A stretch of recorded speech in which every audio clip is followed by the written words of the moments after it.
Hi friends, welcome to Relax Recipes. இன்றைக்கி நம்ம healthy ரெசிபீஸில் சிறுதானியம் சாமையை வச்சு எப்படி அடை பண்ணலாம் அப்படின்னு பார்க்கலாங்க. இது மொறுன்னு ரொம்ப ருசியாக இருக்கும். செய்கிறதுக்குமே உங்களுக்கு சுலபமான மெத்தடாக இருக்குங்க. 1 கப் அளவுக்கு சாமை எடுத்துருக்கேன். எந்த கப்புக்கு நீங்கள் சாமை அளந்து எடுத்துக்கிட்டீங்களோ அதே அளவுக்கு மற்ற பருப்புகளையும் அளந்துக்கலாம். 1/2 கப்பு கடலைப்பருப்பு, 1/4 கப் துவரம்பருப்பு எடுத்துருக்கேன். நீங்கள் சிறுபருப்பு கூட சேர்த்துக்கலாம், பாசிப்பருப்பு கூட சேர்த்துக்கலாம். இதோட 1 கைப்பிடி அளவுக்கு உளுந்து, ஒரு 3 அல்லது 4 டேபிள் ஸ்பூன் அளவுக்கு உளுந்து சேர்த்துக்கோங்க. இதோட காரத்துக்கு தகுந்தாப்பில் காஞ்ச மிளகாய் சேர்த்துக்கோங்க. மிளகாய் வத்தல், 2-3 பல் பூண்டு சேர்த்துக்கலாம். இதை நல்லா கழுவி ஊற வச்சிடலாம். இது நம்ம தோசை மாவுக்கு அரைக்கிற மாதிரி, இட்லி மாவுக்கு அரைக்கிற மாதிரி ஒரு நாள் ஃபுல்லாலாம் ஊற வைக்க வேண்டாங்க. ஒரு 2 ஹவர்ஸ் கிட்ட ஊற வச்சா போதும். கடலைப்பருப்பு நல்லா ஊற அளவுக்கு ஊற வச்சுக்கோங்க.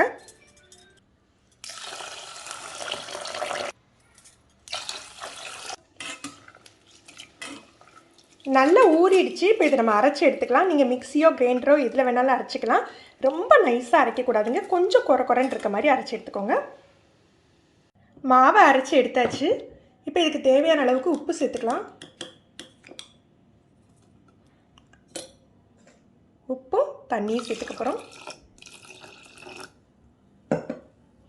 தாளிக்கிறதுக்கு கொஞ்சம் கடுகு, உளுந்தம்பருப்பு, கருவேப்பிலை கிள்ளி வச்சுருக்கேன்.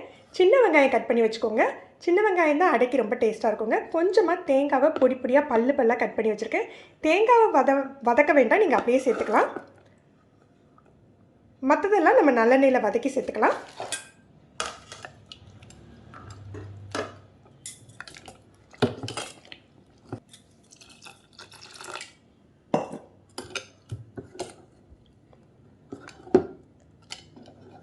பூண்டு வாசம் பிடிக்காதவங்க பூண்டு போடாமல் கூட நம்ம செஞ்சுக்கலாங்க, நல்லா தான் இருக்கும்.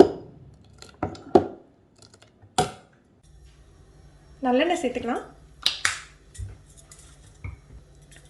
கடுகு, அப்புறம் உளுந்தப்பருப்பு. நான் கொஞ்சம் உளுந்தப்பருப்பு ஜாஸ்தியாக தான் சேர்த்துக்குவேன். அது கொஞ்சம் மொறுன்னு நல்ல அடையில் நல்லாயிருக்கும், அதனால சேர்த்துக்கிறேன். நீங்கள் நார்மலாக தாளிக்கிற மாதிரி தாளிச்சிக்கலாம்.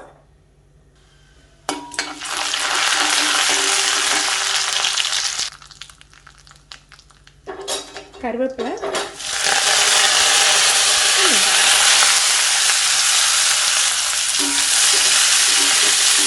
இதில் கொஞ்சம் பெருங்காயத்தூளும் மஞ்சள் தூளும் சேர்த்துக்கலாம்.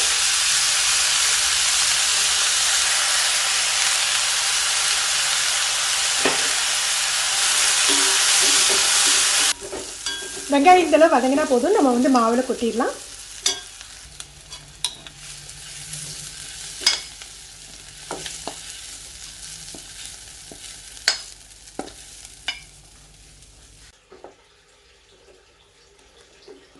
இரும்பு கல் அப்படிங்கிறதுனால லேசாக எண்ணெய் தடவிக்கலாம்.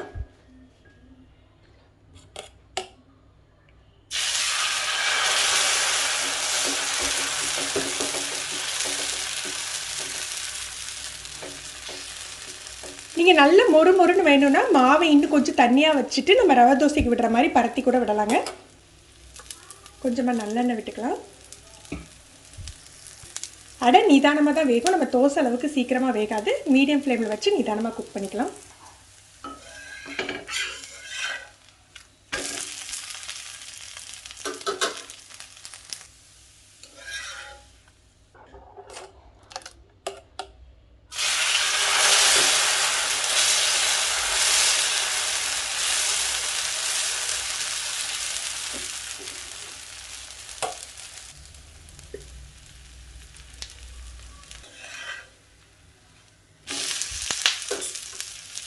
சாமை அடைக்கி நம்ம எந்த சைடிஷ் வேணாலும் பண்ணிக்கலாம். துவையல் பண்ணிக்கலாம், இல்லை தக்காளி தொக்கு மாதிரி வச்சுக்கலாம், இல்லை நாட்டு சக்கரை வச்சு சாப்பிட்டா கூட சூப்பராக இருக்குங்க. குழந்தைங்களுக்கு நீங்கள் நாட்டு சக்கரை வச்சு கொடுத்து பாருங்கள், டேஸ்ட்டும் பிடிக்கும், சத்தும் உங்களுக்கு கிடைக்கும். நீங்கள் இந்த ரெசிபி ட்ரை பண்ணி பாருங்கள், எப்படி இருந்ததுன்னு கமெண்ட் பண்ணுங்கள். இந்த வீடியோ உங்களுக்கு பிடிச்சிருந்ததுன்னா லைக் பண்ணி ஷேர் பண்ணுங்கள். தேங்க்யூ.